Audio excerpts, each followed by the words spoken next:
Hello friends, welcome to our channel. Friends, ये video आप सभी के लिए बहुत ही हेल्प करने वाला है। जी हाँ फ्रेंड्स, ये आपके यूपी टेट संस्कृत पेपर के लिए ये आप एक वीडियो देख लीजिए।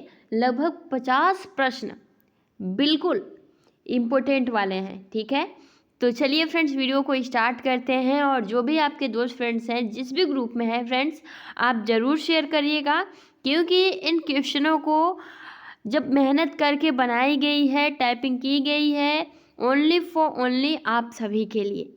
ठीक है, तो चलिए सेशन को स्टार्ट करते हैं। उससे पहले आप एक बार इस सेशन को लाइक कर दीजिए, वरना आप वीडियो के भावनाओं में ही बह जाएंगे। ठीक है, और हाँ, आप कमेंट्स बॉक्स में कमेंट्स करके बताइएगा कि इन 50 प्रश्नों में से आपको ऑलरेडी कितने प्रश्न आ रहे थे। और बहुत ही इम्पोर्टेंट होने वाले हैं और बहुत ही कम टाइम हम आप सभी का लेंगे। ठीक है, बिल्कुल भी हम डिटेल्स में चर्चाएं नहीं करेंगे जो भी प्रश्न है, क्योंकि ये मात्र रिवीजन आप कह सकते हैं अंतिम टाइम में। ठीक है, तो चलिए फर्स्ट प्रश्न फ्रेंड्स अभी आपकी स्क्रीन पर है, देख सकते हैं। उसमें व्यंजन की संख्याएं कितनी होती है? अब देखिए, अगर पूछे कि उसमें व्यंजन कौन कौन सी है, तो श आप देख सकते हैं, ये जो चारों तीनों श और एक ह, ठीक है, ये चारों जो है उसमें व्यंजन है। तो कितनी होती हैं? तो 4 होती हैं। कौन कौन सी होती है? तो अभी आप स्क्रीन पर देख सकते हैं। ठीक है, प्रश्न नंबर 2 पूछा जा रहा है, आप देख सकते हैं कि जिन वर्णों के उच्चारण में वायु की रगड़, यानी कि अगर आप कोई बोलते हैं, ठीक है, कुछ बोलते हैं तो उसमें जो है वायु की रगड़, ठीक है, उसे हम कौन सा व्यंजन कहते हैं? तो आप सिंपली कह सकते हैं उसमें व्यंजन करते हैं। और ये हमने जो है पहले भी इसके बारे में जाना था। नेक्स्ट आपका प्रश्न है प्रश्न नंबर 3, प्रत्याहारों की संख्या कितनी होती है? तो प्रत्याहारों की संख्या होती है 42। ठीक है, 42। नेक्स्ट प्रश्न है प्रश्न नंबर 4, लट लकार से किस काल का बोध होता है? तो फ्रेंड्स, जो हमारा लट लकार होता है उससे हमें वर्तमान काल का जो है बोध होता है। नेक्स्ट आपका प्रश्न है प्रश्न नंबर 5, क्रिया के साथ सीधे संबंध रखने वाले शब्दों को क्या कहा जाता है? तो क्रिया के साथ जो सीधे संबंध रखने वाले शब्द होता है उन्हें हम कारक कहते हैं। ठीक है, नेक्स्ट आपका प्रश्न है संस्कृत में कारक कितने प्रकार के होते हैं? तो संस्कृत में जो कारक होते हैं वो 6 प्रकार के होते हैं। ठीक है, कर्ता कारक में कौन सी विभक्ति प्रयोग होती है? तो जो हमारा कर्ता कारक है उसमें प्रभगा का जो विभक्ति है उसका प्रयोग करा जाता है। नेक्स्ट आपका प्रश्न है प्रश्न नंबर 8, कर्म कारक में कौन सी विभक्ति प्रयुक्त होती है? तो जो हमारा कर्म कारक है उसमें द्वितीय विभक्ति का प्रयोग किया जाता है। देखिए, कारक 6 प्रकार के होते हैं। अब जो भी कारक आ रहे हैं तो आप इनके टाइप है याद रखें। ठीक है, प्रश्न नंबर 9 है, अधिकरण कारक में कौन सी विभक्ति होती है? तो अधिकरण का जो कारक रहता है उसमें आपका सप्तमी विभक्ति होता है। ठीक है, आप इम्पोर्टेंट है, याद रखें। अधिकरण कारक का कारक चिन्ह क्या है? में, पर। ठीक है, अधिकरण आपने देखा होगा, आपके एग्जाम में ये बार बार पूछता है कि ये कौन सा कारक है। तो जिसमें भी में आए, पर आए, पे आए, ठीक है, तो उसमें अधिकरण का कारक चिन्ह होता है, आप सभी याद रखें। प्रश्न नंबर 11 है, संप्रदान कारक का चिन्ह लिखिए। तो के लिए, ठीक है, को, तो ये संप्रदान कारक के चिन्ह हैं, आप सभी याद रखें। ठीक है, नेक्स्ट आपने पढ़ाई होगा कर्ता से कर्म, है ना, तो यही आप सभी के प्रश्न पूछे जाते हैं, आप सभी याद रखें। प्रश्न नंबर 12 है, कर्मवाच्य में किस प्रकार की क्रियाओं का प्रयोग होता है? तो केवल सकर्मक जो क्रियाएं होती हैं वो कर्मवाच्य में प्रयोग किया जाता है। प्रश्न नंबर 13 है, भाववाच्य इस प्रकार की क्रियाओं के वाक्य होते हैं तो वो अकर्मक होते हैं। ठीक है, अभी आपने देखा। नेक्स्ट आपका प्रश्न है प्रश्न नंबर 14 कि अ, ई, उ, ऋ, ठीक है, इस किस प्रत्याहार के अंतर्गत आते हैं? तो अक प्रत्याहार के अंतर्गत आते हैं। ठीक है, प्रश्न नंबर आपका 15 है, अंतस्थ व्यंजन की संख्या कितनी है? तो अभी हमने जाना अंतस्थ व्यंजन की जो संख्याएं हैं वो 4 होती हैं। ठीक है, और कौन कौन सी होती है फ्रेंड्स? तो आप सिंपली कह सकते हैं य, र, ल, व। ठीक है, उसमें व्यंजन भी 4 होते हैं, अभी हमने पहले डिस्कस करा था। और अंतःस्थ व्यंजन जो है ये भी आपके 4 होते हैं यार अलावा। संधि के कितने भेद होते हैं? तो फ्रेंड्स आप सिंपली कह सकते हैं संधि के 3 भेद होते हैं। ठीक है, नेक्स्ट आपका प्रश्न है प्रश्न नंबर 17, महाभाष्य की रचना किसने की थी? तो महाभाष्य की रचना पतंजलि ने करी थी। ठीक है, नेक्स्ट प्रश्न नंबर 18, त्रिपाद यानी कि महाभाष्य दीपिका की रचना किसने की थी? तो भर्तहरि ने। देखिए रचनाओं से रिलेटेड भी संस्कृत में प्रश्न पूछे जाते हैं, तो आप सभी एक बार ही जरूर देख लीजिएगा। प्रश्न नंबर 19 है, सिद्धांत कौमुदी की रचना किसके द्वारा की गई थी? तो भट्टोजी दीक्षित द्वारा जो है सिद्धांत कौमुदी की रचना की गई थी। नेक्स्ट आपका प्रश्न है बहुत ही इंपॉर्टेंट है, अभिज्ञान शाकुंतलम किसकी रचना है? तो आप सिंपली कह सकते हैं कालिदास। नेक्स्ट आपका प्रश्न है प्रश्न नंबर 21, लघु सिद्धांत कौमुदी किसकी रचना है? तो देखिए आपको कंफ्यूज नहीं होना है, वरदराज और यहाँ आपका पूछा गया था, यहाँ लघु सिद्धांत कौमुदी है और यहाँ सिद्धांत कौमुदी है। ठीक है, तो यहाँ भट्टोजी दीक्षित हो जाएगा और यहाँ आपका वरदराज हो जाएगा। प्रश्न नंबर 22 है, भारत का सबसे प्राचीन धर्म ग्रंथ कौन सा है? तो आप सिंपली कह सकते हैं वेद।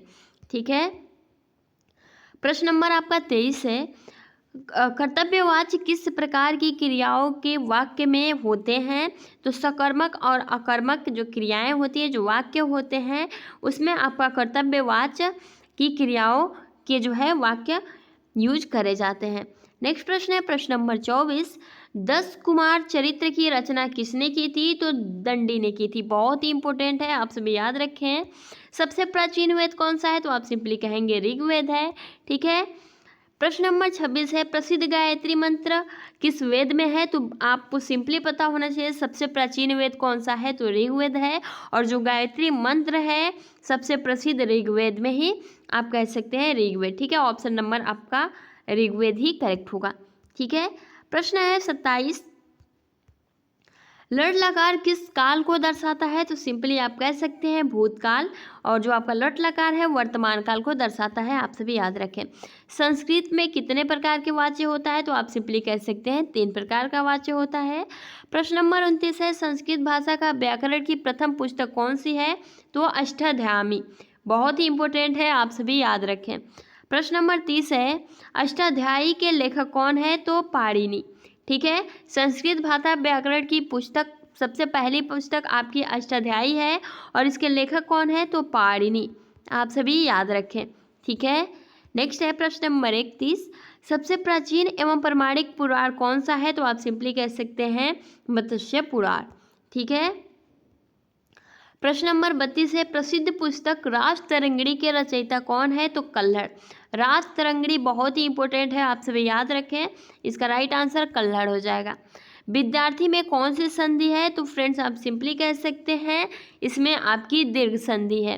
ठीक है, अ प्लस ई मिलकर क्या बनता है? तो आप सिंपली कह सकते हैं आपका अ प्लस ई मिलकर ए बनता है। ठीक है, नेक्स्ट आपका प्रश्न है प्रश्न नंबर आपका 35, त्रिभुवन में कौन सा समास है? तो त्रिभुवन में आपका द्विगु समास है।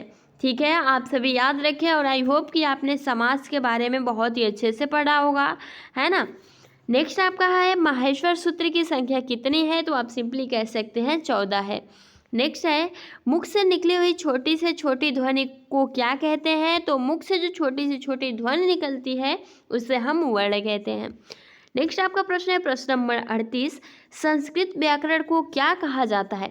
तो संस्कृत का जो व्याकरण होता है उसे हम माहेश्वर शास्त्र कहते हैं। ठीक है फ्रेंड्स, माहेश्वर का क्या अर्थ होता है? तो आप सिंपली कह सकते हैं जो सूत्र निकले थे वो शिव जी के डमरू से, है ना। तो माहेश्वर का जो अर्थ होता है वो शिव जी होता है। प्रश्न नंबर 40 है, वर्ण का क्या अर्थ होता है? तो आप सिंपली कह सकते हैं अक्षर या फिर ध्वनि। प्रश्न नंबर 41 है कि जिन वर्णों के उच्चारण में अन्य वर्ण की सहायता न ली जाए उन्हें क्या कहते हैं? तो उन्हें हम स्वर कहते हैं। प्रश्न नंबर 42 है, स्वर कितने प्रकार के होते हैं? तो स्वर आपके 3 प्रकार के होते हैं, ये आपको पता ही है। प्रश्न नंबर 43 है, भारतवर्ष में देव भाषा को किसे कहा जाता है? तो संस्कृत को। देव भाषा जो है हम किसे कहते हैं? तो संस्कृत को कहते हैं। आप सभी याद रखें। नेक्स्ट है प्रश्न नंबर 44। जिस समास के दोनों पद प्रधान होते हैं उसे द्वंद्व समास कहते हैं। ठीक है, इसके दोनों जो प्रधान होते हैं वो समान होते हैं। प्रश्न नंबर 45 है बहुब्रीहि समास का कोई एक उदाहरण बताइए। तो लंबोदर यानी कि जिसका लंबा है उदर, उसे हम बहुब्रीहि समास कहते हैं। नेक्स्ट है प्रतिदिनम में कौन सा समास है? तो आप सिंपली कह सकते हैं अव्ययी भाव समास। ठीक है, समाज से रिलेटेड आप सभी के प्रश्न बनेंगे, आप सभी ध्यान रखें। संस्कृत भाषा की लिपि क्या है? तो आप सिंपली कह सकते हैं देवनागरी। हिंदी भाषा भी पूछे तो देवनागरी लिपि हो जाएगा। ठीक है, और सबसे ज़्यादा भाषाओं का प्रयोग किस लिपि में हुआ है? तो ब्राह्मण लिपि में। नेक्स्ट है आपका प्रश्न नंबर 48। शब्दानुशासन किसे कहा जाता है? तो व्याकरण को कहा जाता है, जिस पर शब्द जो होते हैं उस पर मतलब अनुशासन, क्योंकि व्याकरण में कोई गलती आप कर नहीं सकते हैं तो उसे हम व्याकरण ही तो कहेंगे। ऑप्शन नंबर व्याकरण इसका करेक्ट होगा। प्रश्न नंबर 49 है जिस वर्ण संकेत के द्वारा शब्दों के कारक सूचित किया जाता है उसे क्या कहते हैं? तो उसे हम विभक्ति कहते हैं। ठीक है, उसे हम विभक्ति कहते हैं। आप सभी याद रखें। प्रश्न नंबर 50 है संस्कृत व्याकरण शास्त्र के मुख्य रचयिता कौन है? तो महर्षि पाणिनि, जो कि हमने पहले भी अभी डिस्कस करा था। तो आई होप कि आपको ये सेशन बहुत ही पसंद आया होगा और ये कुछ इंपॉर्टेंट्स प्रश्न जो कि आप सभी के लिए बहुत ही हेल्प करेंगे और ये भी पता चलेंगे कि आपके जो है कौन से टॉपिक सबसे इम्पोर्टेंट है जो कि आपको अंतिम टाइम में ये रिवीजन करना चाहिए। तो फ्रेंड्स, अगर आपको ये सेशन अच्छा लगा हो तो एक बारी लाइक का बटन दबा दीजिए और फ्रेंड्स अपने दोस्तों को भी शेयर कर दीजिए ताकि उनके लिए भी हेल्पफुल हो। और चैनल पर अगर आप सभी नए हैं तो चैनल को ज़रूर सब्सक्राइब करें ऐसी ही वीडियो के लिए।